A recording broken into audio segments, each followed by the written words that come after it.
o alguna autoridad, por favor.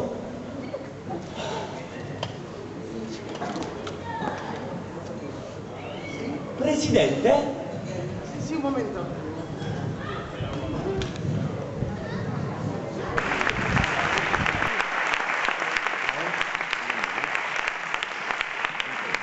También el gobierno con eso, ¿no? Es interés en ese corto, o sea, lo que contaba, lo que imagino que quería contar es como, pues como ese choque, ¿no? Esas, entre la realidad y los sueños, en este caso, ¿no? Más que los sueños, como la imaginación y la fantasía, ¿no? Que es una frontera que la verdad es que siempre me ha apasionado, siempre me ha interesado mucho, ¿no? Como explorar en ella, ¿no? Al nivel que sea, ¿no? O sea, no solo, no ya visualmente, sino verbalmente, en los diálogos.